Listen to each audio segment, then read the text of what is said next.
It's important to protect against violent crime and the threat of violent crime because it can result in physical damage to the building, it can result in physical loss and financial loss, and it can result in stress and distress amongst staff.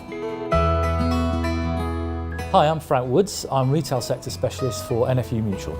It needn't be expensive to defend against violent crime. Small changes in the layout of the premises or improvements to the processes can make a big difference.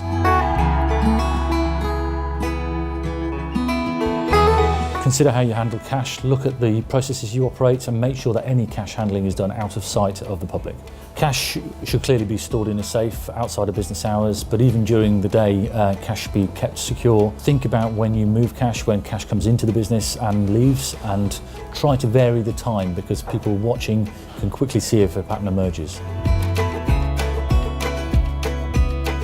When you look at the entrance to the building, think about how your staff enter, make sure they're trained and have access keys, and make sure that all doors have adequate locks and protection against entry. If your shop has a rear entrance or a side entrance, make sure it's well lit, it's secure when not in use, and that any fencing is secure that protects the area.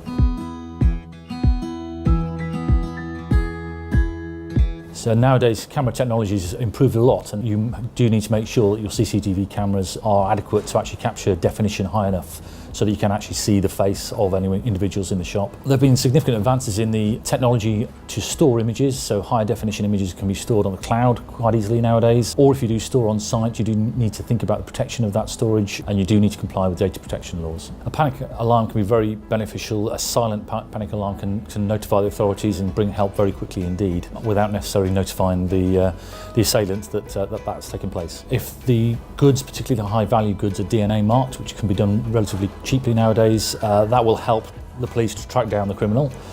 Fogging systems within the shop, it can either deter the threat of violent crime if that looks like it's imminent, or it can slow down the escape of an assailant and allow the authorities to apprehend them.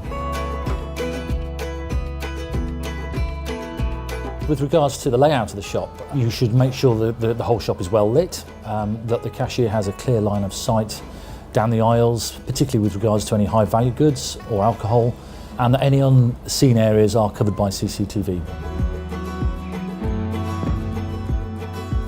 One of the most important things to protect against violent crime is staff training and make sure that they're fully informed of what their responsibilities are. Also to make sure that they understand that their physical safety and security is more important than the value of any items that might be in the shop. But also consider doubling up on staff so that staff aren't left alone, and make sure that they are aware of any changes to the processes or procedures you have in the shop.